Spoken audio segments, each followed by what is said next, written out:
Bismillahirrahmanirrahim. Assalamualaikum warahmatullahi wabarakatuh.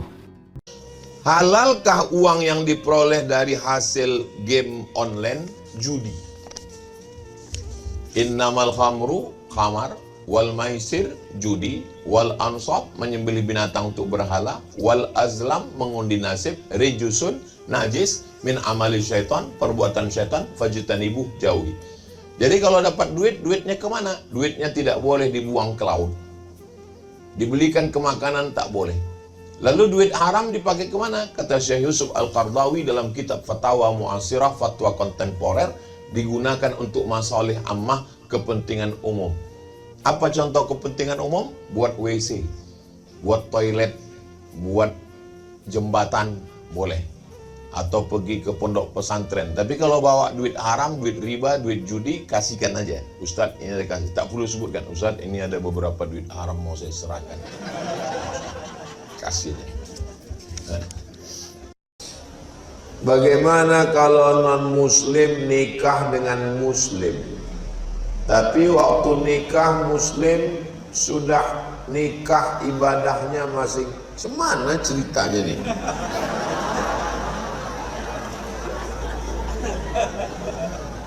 Kok bisa nggak paham nih? Dua kemungkinan, yang menulis nih lapar atau yang membaca nih udah lapar. Bagaimana kalau non muslim menikah dengan muslim? Zina. Hukum nikah Indonesia pakai kompilasi hukum Islam Indonesia. Tidak ada KUA di Indonesia yang mau menikahkan muslim dengan tak Islam. Karena syarat mempelai laki-laki dan perempuan muslim muslimah. Kalau sampai nikah, maka sejak dia serumah sampai dia pisah zina tiap hari. Jangan kasih anak nikah. Tapi waktu nikah muslim. Oh, waktu nikahnya muslim. Pas ditengok Pak Kua, mana KTP? Nih, waktu nikah muslim. Habis itu nikah sebulan dia murtad.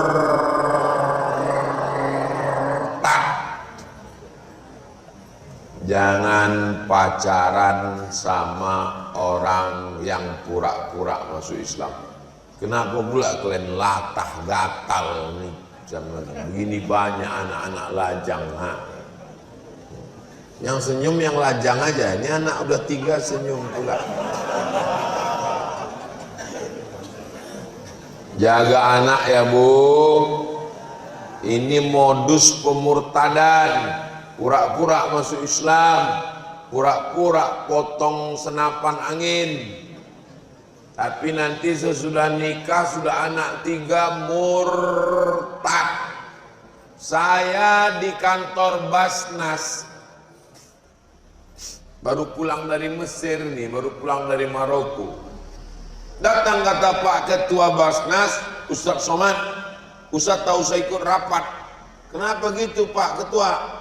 Ada 2 orang itu di depan, bapak-bapak tua-tua, 2 umur-umur 70 mau konsultasi sama Ustadz. Jadi saya tahu saya ikut rapat. Ustadz tahu saya rapat, jawab aja pertanyaan orang itu. Datanglah saya. Ada apa Pak Haji, Bu Haji? Apa yang bisa saya jawab Bu?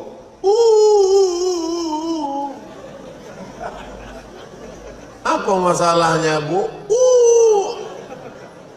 Kalau kalian menangis nanti aku menangis pula. Apa masalahnya?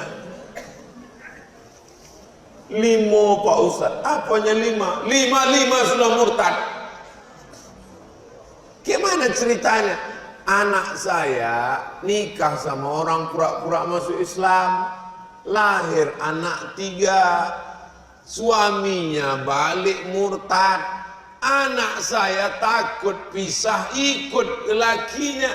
Ketiga-tiga anak ini dibawanya Pak Ustaz. Itu bodoh. Sebetulnya kalau ku turutkan marahku, saya mau marah. Kenapa kau izinkan anakku? Tapi saya takut nanti saya mati pula dia. Orang udah tua. Jadi saya bilang, pulang aja ke rumah ya, banyak-banyak ibadah ya. Nasi sudah jadi tai ayam.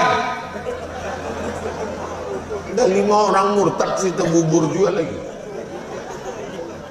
Jangan kasih anak pacaran, bergaulan bebas, sekolah, tengok, kontrol. Kapan kita boleh bohong demi kebaikan? 3. Pertama dalam perang. Tiba perang, saya masuk ke rumah ibu. Lalu datang tentara musuh menanya, ada Ustadz Somad di sini? Enggak ada dia di sini. Padahal ada dia di dalam. Ibu ulang, enggak ada dia di sini. Padahal ada di dalam. Itu namanya bersiasat. Jadi ibu boleh. Jangan ibu bilang, ada di sini. Ada, ambil, tanggal aja. Mau plan sama dia, mati lagu. Yang kedua, mendamaikan orang yang berkelahi. Tadi ku tengok kau ngobrol sama dia, ada dia menceritakan tentang aku. Sekalipun tak ada diceritakannya tentang kau. Maksudnya sekali yang tak ada, 10 kali kau diceritakan. Sekalipun kau tak ada disebut. 3.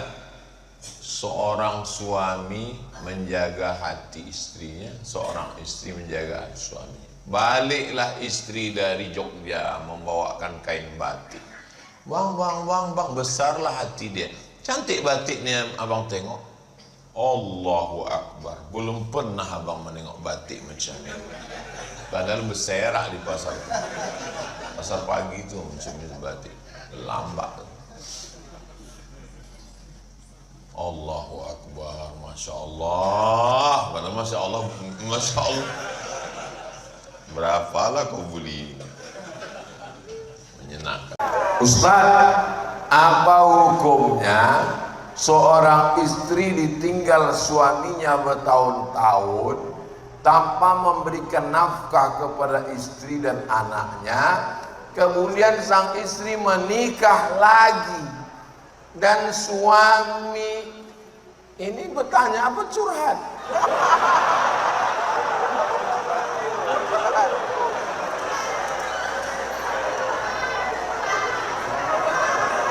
Bapak Ibu masih ingat bunyi sirat taklik?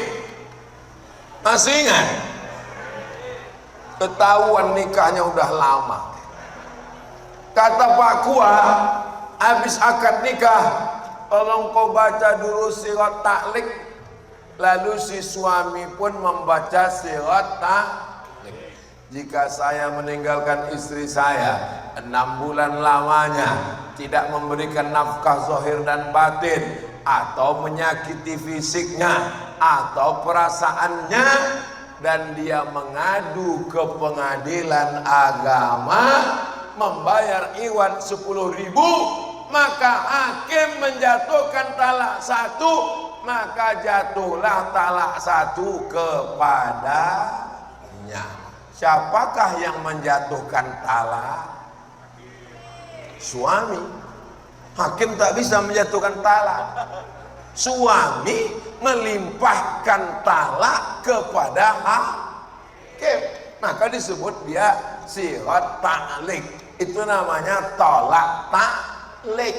Sebagian bapak tak mau, pas disuruh baca menantunya, baca ya, gak mau. Masa baru akad sudah talak? Padahal itu sebetulnya menyelamatkan perempuan. Habis akad, pergi dia hilang. Namanya Bang Toy. Tak pulang-pulang. Macam mana cara perempuan menggugat? Maka cara perempuan menggugat adalah perempuan pergi ke pengadilan, mengadu, lalu hakim menjatuhkan talak 1, lalu tunggu iddah 3 bulan. Lalu setelah itu barulah datang laki-laki yang baru meminang. Jelas? Tidak bisa dipinang laki-laki lain kalau masih terikat dengan suami yang pertama. walaupun ditinggalnya 1000 tahun tidak jatuh talak. Jelas? Mana bisa tinggal 1000 tahun? 60 tahun aja udah batuk.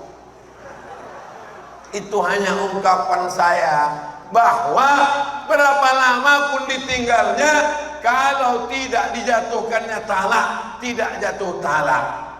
Cara Indonesia menyelamatkan perempuan, dibuatkan syirat ta'liq, akhirnya perempuan bisa menggugat, hakim menjatuhkan talak 1, tunggu iddah 3 bulan, akhirnya dipinang lagi oleh suaminya yang ganteng dan baru dari Masjid Jami. Jelas? Insya Allah saya selama ini kalau menjawab jelas. Kalau ada jamaah yang bilang, jangan kau dengar ceramah Ustaz Somad, Ustaz Somad itu tak jelas, mata kau tak jelas.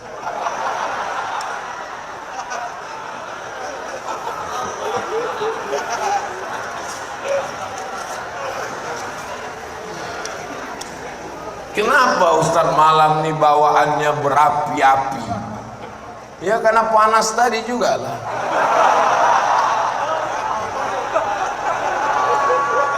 Tadi ku tengok hidup kipas tuh, sekarang mati.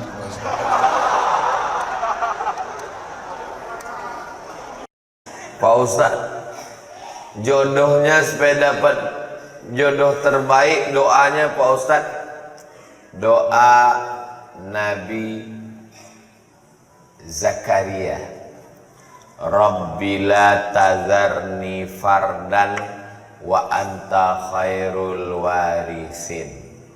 Rabbi, ya Tuhanku, la tazarni fardan, jangan biarkan aku sendirian, wa anta khairul warisin, engkau sebaik-baik pemberi waris. Rabbi la tazarni fardan wa anta khairul warisin. Saya tengok yang menghafal yang udah berbini pula. Ini menghafal yang lajang-lajang aja.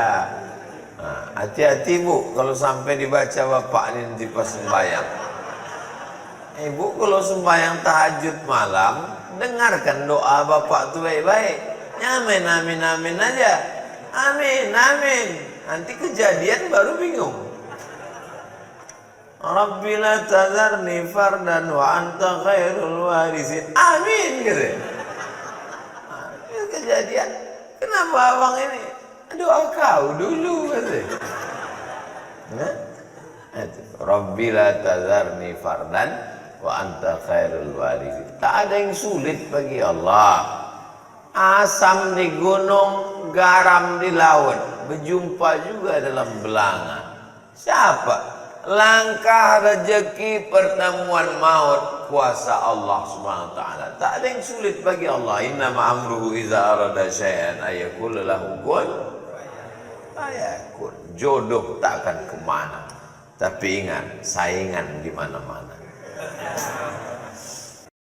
Apa amalan istri terhadap suami supaya menjadi ahli surga?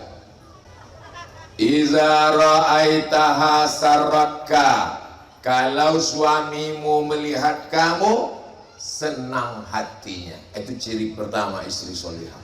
Alhamdulillah Ustaz, saya kalau menengok dia itu senang hati saya. Siapa dia? Bini kawan saya.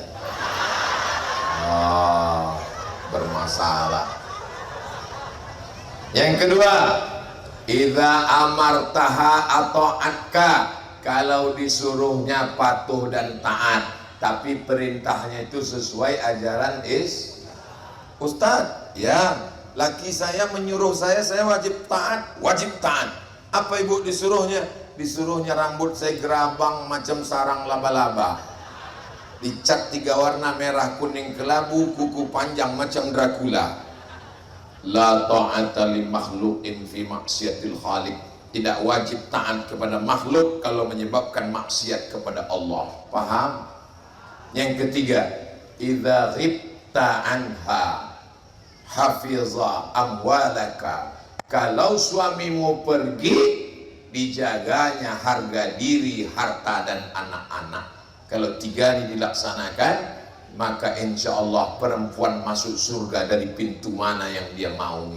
Kata Nabi Sallallahu Alaihi Wasallam. Saya yakin dan percaya ibu-ibu yang hadir nih semuanya adalah perempuan solihah, dan suaminya juga adalah suami yang soleh. Karena suaminya tak soleh tak mungkin diizinkannya pengajian. Bang, aku mau pengajian. Jangan, di rumah aja. Siapa yang ngisi pengajian? Ustaz Somad? Jangan, itu Ustaz radikal. Di Singapura jadi diusir. Tapi karena mereka soleh, bang, aku mau pergi pengajian. Pergilah dek, nanti aku pulangnya sore. Tak apa-apa, nanti abang mandikan anak, cuci pel lantai, masak. Dah abang.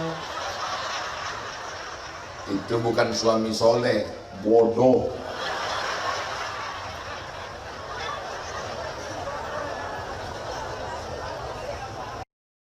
Saya punya suami, alhamdulillah, namun tidak terbuka terkait gajinya. Innalillah. Memang urusan nafkah suami saya memberikan, alhamdulillah. Kalian sebagai suami, berapa kewajiban kalian terhadap istri? 5. 1, kasih makan. Ibu udah dikasih makan? Belum. 2, kasih pakaian. Ibu sudah dikasih pakaian? Alhamdulillah. Soalnya aku tengok banyak di jalan-jalan itu yang tidak dikasih pakaian sama lakinya. Tinggi 160, dikasihnya kain 100 cm. Kurang kain. Ada yang ngeresletin belum berpasang. Pertama, kasih makan. Kedua, kasih pakaian. Ketiga, kasih tempat tinggal. Tidak mesti milik pribadi, sewa pun tak apa-apa, sesuai kemampuan. Yang keempat, pendidikan. Kalian mesti mengajar bini sembahyang, mengajar bini baca Quran. Kalau tak sanggup mengajar, serahkan ke ustazah yang akan mengajar istri. Tak sanggup, bawa dia ke masjid isti'adah. Inilah ibu-ibu malam ini yang datang ini diizinkan suaminya. Karena kalau tak izin suami, mana bisa ibu keluar. Yang kelima, perhatian. Diperhatikannya ibu. Bang, mukaku hitam, dikasihnya ini untuk beli skincare. Muka sudah putih, leher pula hitam bang, kasihnya lagi. Kau brus lah katanya.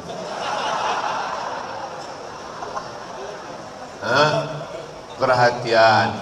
Pas balik ke rumah, alah majang, cantiknya lah bidadari abang ini katanya.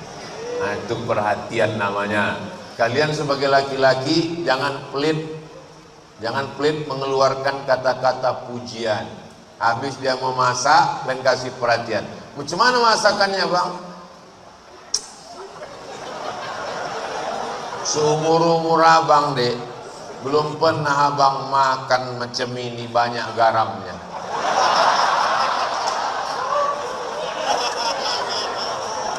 Karena perempuan ini senang dia dibahagiakan hatinya. Betul kan bu? Senang dia, cantik. Dia mau pergi undangan, jangan kalian diam aja, kalian puji. Masya Allah, kau asal mau keluar rumah, aku tengok macam bidadari. Tapi kalau di rumah sama aku macam hantu kau.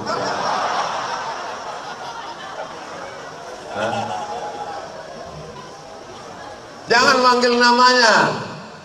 Panggil namanya itu tidak mesra. Panggillah apa nama yang dia suka. Panggil nama apa, tengok muka, tengok macam Nabi memanggil istrinya. Apa kata Nabi? Ya Umairah, wahai engkau yang kulitnya putih, kalau kena cahaya matahari kemerahan.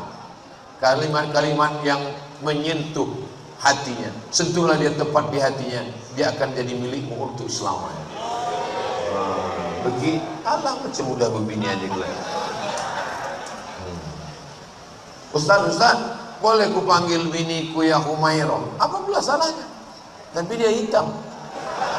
Ya nggak apa-apa, menyenangkan hati dia. Ya Humairah, jangan kalian pulang dari sini nanti. Ya Hajar Aswad.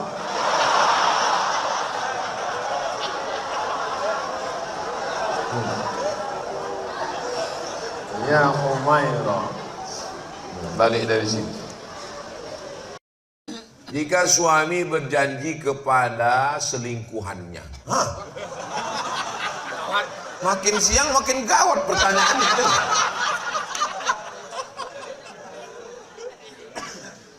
Jika dia menikahi selingkuhannya, maka dia akan menceraikan istrinya. Pertanyaannya, apakah sudah jatuh talak terhadap istrinya? Kalau ku nikahi kau, maka jatuhlah talak sama dia. Dinikahinya selingkuhannya itu. Aku nikahkan engkau dengan selingkuhanmu, kata Pak Kua, dengan mahar sebentuk cincin emas. Apakah otomatis talak dia dengan itu? Ini namanya talak taklik namanya. Namanya talak taklik. Talak taklik itu artinya talak yang terikat dengan sesuatu. Kalau nanti ada kau keluar rumah, maka jatuhlah talak padamu. Hati-hati dengan talak taklik. Itulah makanya setelah akad nikah, laki-laki itu disuruh membaca sirat taklik. Jika saya meninggalkan istri saya 6 bulan lamanya berturut-turut, tidak memberikan nafkah zahir dan batin, atau menyakiti fisiknya, lalu dia melapor ke pengadilan agama, membayar iwat 10.000 rupiah, maka jatuhlah talak satu saya kepadanya. Itu namanya talak taklik. Hati-hati dengan talak taklik, jangan macam-macam. Nah, bisa dibatalkan taklik nih, bisa dibatalkannya dengan katakan yang kalimatku yang dulu itu tidak berlaku lagi, batal. Nanti kalau aku menikah dengan si selingkuhan ini, kau tetap yang pertama dan dia yang kedua. Setuju? Setuju. Jadi kan? Setuju aja. Ibu di Indonesia sudah dijaga, tenang saja. Karena dalam hukum kompilasi hukum Islam Indonesia, laki-laki ini walaupun gagah berani banyak duitnya tidak akan bisa menikah sebelum ada surat izin dari istri pertama yang ditandatangani di atas materi yang dulu 6.000 sekarang sudah naik jadi 10.000 dan disahkan oleh pengadilan agama. Makanya ibu sebelum tidur malam yakinkan di dekat tempat tidur itu tidak ada kertas dan materi. Ini nampaknya ibu bergurau ketawa, tapi hati-hati ini bisa serius. Makanya sebelum tidur malam tuh tengok dulu. Kalau ada di dekat-dekat itu ada kertas materi, hati-hati. Bisa aja malam tuh ditandatangan dulu. Nah, jadi surat tuh ditanya sama Pak Hakim, betul ini? Betul kan? Nauzubillah. Nah, jadi jangan takut, jangan khawatir. Jangan pula gara-gara ini naik darah tinggi, jantung koroner, asam urat, asam sulfat, asam semuanya. Seorang suami melarang istrinya mengurus orang tuanya, menantu celako yang sudah tua renta, dengan alasan surga di bawah tapak kaki suami. Yang salah siapa? Yang salah mertua karena salah cari menantu. Idza ja'akum man tardawna dinahu, kalau kau nikahkan anakmu dengan orang yang paham agama, wa khuluquhu, baik akhlaknya, fazawwijuhu, nikahkan anakmu dengan 2 orang sifat. Pertama paham agama, yang kedua baik akhlak. Ini sekarang kalau datang meminang anaknya tamat pesantren, kampungan. Kalau datang minang anaknya SH, terima. Kalau datang minang anaknya SE, ahlan wa sahlan. Kalau datang menerima anaknya orang berduit kaya, welcome. Kalau datang minang anaknya SAG, sarjana alam gaib. Dia tak tahu bahwa dia akan tua, dia tidak punya jabatan, dia menjadi pengangguran, akan terbaring. Menantu yang SAG inilah yang akan membisikkan ke istrinya, jagalah ayah kau, jagalah emak kau, karena kau jumpa dengan aku sesudah kau umur 25. Dialah yang melahirkanmu, dialah yang membesarkanmu, dialah yang menyekolahkanmu. Kalau menantu tahu agama, takkan dibiarkannya mertuanya. Kalau emakmu sayang ke kau, itu biasa nak. Kalau emakmu sayang ke kamu, itu biasa nak. Tapi ada seorang perempuan mengandung anak gadis 9 bulan 10 hari, menyusukan anak 2 tahun, disekolahkannya. Setelah sekolah, diserahkannya ke kau dengan hanya seperangkat alat sholat dan kitab suci Al-Quran. Itulah mertua. Sekarang banyak perempuan ini mau dibodohi. Kau sudah jadi istriku, maka semua STNK, BPKB dan surat-surat tanah untuk aku, karena surgamu di bawah tapak kakiku. Ini pembodohan terhadap perempuan. Tapi kalau perempuan ini rajin pengajian, ikuti tausiah Buya Dr. Amhar Nasution, ikuti pengajian Buya Ustadz Zulfikar Ajar, insya Allah tahu dia hak-haknya. Sehingga kalau ada laki-laki berkata begitu, nanti kalau kau nikah dengan aku, surat tanahmu, surat semuanya, ANS PNS-mu, kau berada di bawah tapak kakiku, kau tak usah jadi sama kau pun jadi. Bunga bukan setangkai, kumbang bukan seekor, patah tumbuh hilang berganti, hilang satu tumbuh 1000. Pret.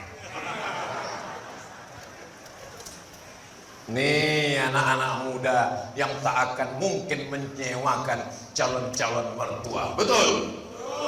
Ini anak yang bilang betul itu yang belum nikah aja. Ini anak udah 3, betul. Sedap berceramah di Masjid Al-Muntaqin. Padahal saya ini dari pagi tadi tausiah di perumahan Mandala. Habis itu dengan Pak Gubernur di gedung apa tadi, bulat macam bola, Serbaguna. Inilah terakhir malam. Bayangan saya tadi, ini nampaknya tak semangat lagi ceramah. Begitu sampai, apalagi masuk dari jendela tadi, makin tak semangat. Saya tengok pula lagi dinding ini. Ini maulah kultum aja ini. Tapi begitu di depan, mungkin doa-doa tuan-tuan Syekh ditiup-tiupnya dari belakang. Semangat awak jadi. Allahu Akbar. Mereka ini guru-guru saya di Mesir, 20 tahun di Mesir. Semua masaih-masaih belajar talaki kitab mereka. Tapi Abdul Somad datang sebaya anak-anaknya, mau mereka datang. Di tempat lain mana mau Ustaz? Siapa yang ceramah nanti? Abdul Somad. Masya Allah, doakan guru-guru kita panjang umur sehat badan. Saya doakan juga. Pula orang ini aja kalian doakan.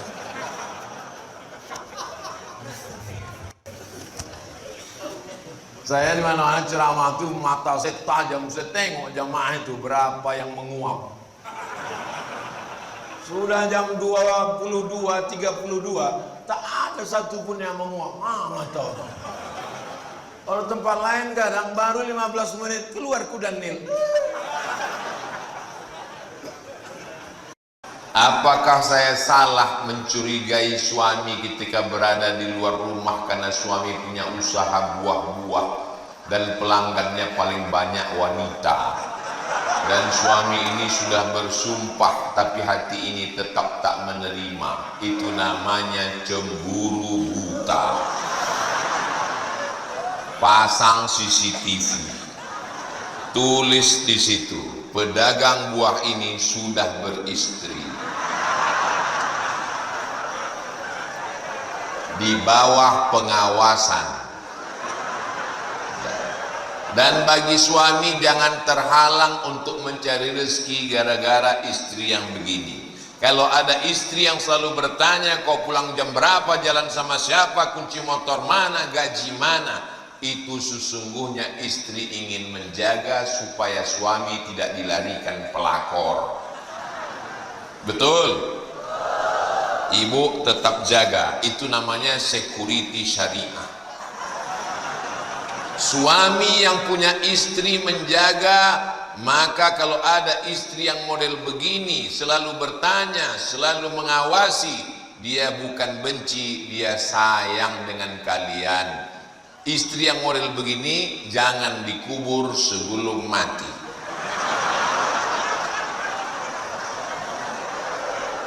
Kami semua mendoakan bersama Habib dan ulama supaya keluarganya sakinah mawaddah warahmah.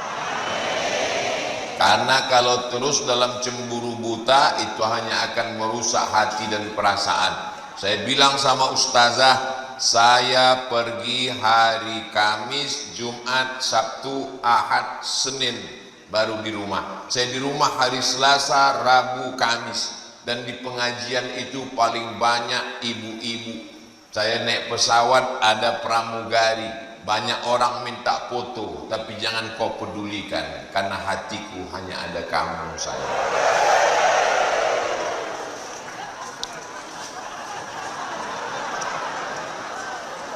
Suami yang terlalu takut sama istri, bersabarlah. Kenapa? Karena kalian kalau mati tidak kena azab kubur.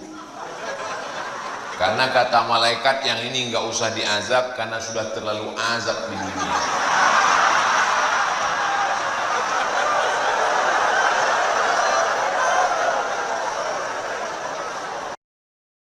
Ustaz Somad, orang tobat nasuhatu, apakah hutang yang lalu seperti sholat dan puasanya lunas? Enak kali.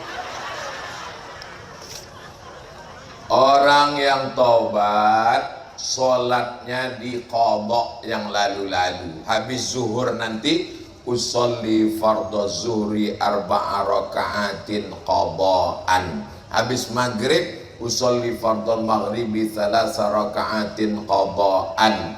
Habis isya, usolli fardhu isya'i arba'a raka'atin qadha'an. Habis subuh, qadha, tapi jangan di masjid, pulang ke rumah atau menunggu setelah masuk waktu sholat sunat isra. Satu sholat satu kali, satu sholat habis wajib sekali. Jangan gara-gara ini yang PNS besok ambil cuti sebulan alasan qadha. Jadi berapa lama laku qadha Pak Ustadz? Ya berapa lama tinggal. Kau tobat umur berapa? 50 Pak Ustadz.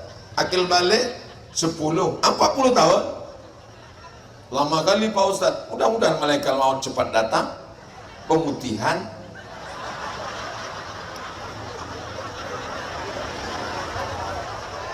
Bagaimana dengan puasa yang tinggal yang lalu-lalu? Waktu mengandung anak tak puasa 30 hari, takut janinnya lemah. Menyusukan anak tak puasa 30 hari, takut air susu kering.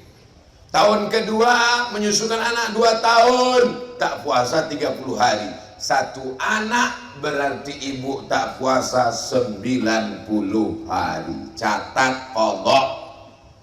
Niat puasanya Asyura, tapi qadha. Niatnya bukan Asyura, tapi niat puasanya qadha. Orang melaksanakan qadha pada hari Senin, pada 10 Muharram dapat pahala 3. Qadhanya lunas, Asyuranya dapat, pahala Seninnya dapat, dengan syarat niatnya qadha. Mak saya meninggal umur 70 tahun hari Senin sedang puasa, tak ada alasan. Saya tanya dia, mak kan udah 70 tahun, sanggup puasa? Kalau tak sanggup, ku bayarkan fidyah. Aku sanggup puasa. Jadi kalau diqadha satu Senin Kamis sebulan 8 hari, 10 bulan 80 hari, tambah Zulqa'dah 8 hari, tambah 2 hari, maka satu anak itu lunas dengan qadha setahun. Anak ibu berapa? Do, re, mi, fa, sol, la, si, do, mi, sol, fa, mi, re, do. Ini anak-anak nih perlu tahu, jangan disangkanya maknya selahir meregang nyawa tak cukup sampai di situ anakku. Besar perjuangan ibu-ibu nih. Saya anak pertama, adik saya nomor 2. Saya tanya almarhumah emak saya, "Mak, udah lunas?" "Udah habis semua, aku puasa Senin Kamis niatnya qadha." "Kenapa masih puasa juga lagi?" "Mudah-mudahan dapat pahala-pahala sunat, banyak dosa di masa muda lalu. Mudah-mudahan Allah mengampunkan dosa ibu-ibu kita, bapak-bapaknya juga."